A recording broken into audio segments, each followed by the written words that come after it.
Star Trek is celebrating its 50th anniversary. Yes, 50 years of seeking out new life and new civilizations and to keep boldly going where no man has gone before. There's a big event in Birmingham today, and there are lots of people in Star Trek uniforms I can see on BBC Breakfast this morning.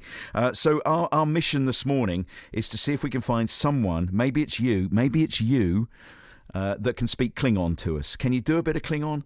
I can remember many years ago a big Children in Need event we had. We had the Klingons arrive from West Suffolk. There were loads of them. So if you can do a bit of Klingon this morning, that would be great. But when you look at the original Star Trek, there were a lot of gadgets on there that were, back in the day, 50 years ago, science fiction. Now they're science fact. Let's talk to Matt Porter, our gadget guru, our resident expert on gadgets. He runs Matt Porter Web Design in Waldringfield. Good morning to you, Matt. Good morning. Thanks for joining us on the show this morning. So, Star Trek fact or fiction? Back in the day, they had those doors, for instance, that slid open and closed, and that was science fiction, but now very much science fact. Yes, we see those every day, don't we? I mean, obviously, the obvious one is lift doors, but when you go into shops, sliding doors that automatically open and close, some better than others. As I experienced yesterday, one of them I went through only opened halfway and stopped, and I nearly walked into it. But never mind. But yeah, the technology's there, and that's something that we see every day. Yeah. So doors that go whoosh.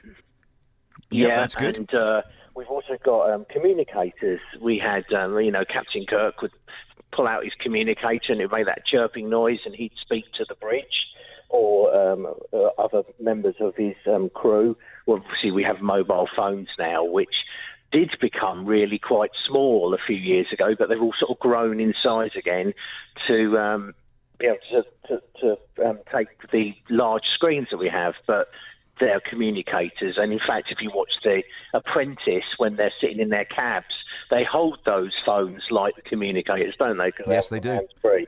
Yeah. So that's an obvious one. We've also got where food replication.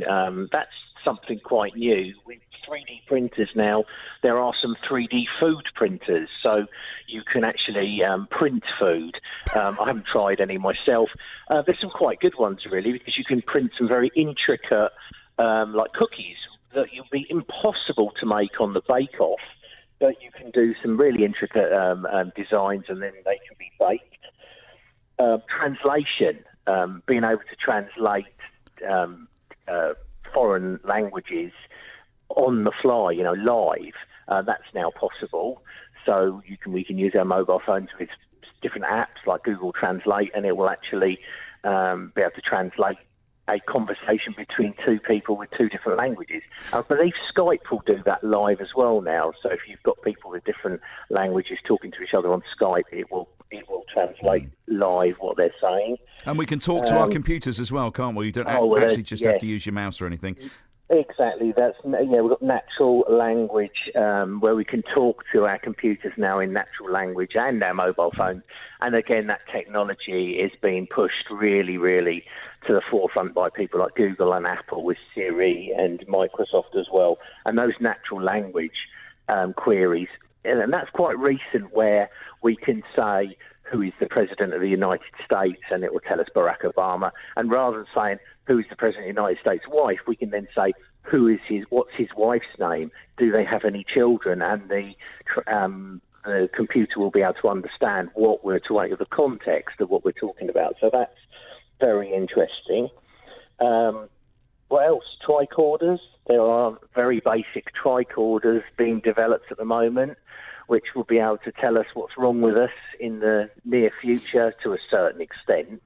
There'll be that, which is quite interesting. But tablet computers as well. Yeah, okay. It is amazing. It is amazing. Science fiction has become science fact.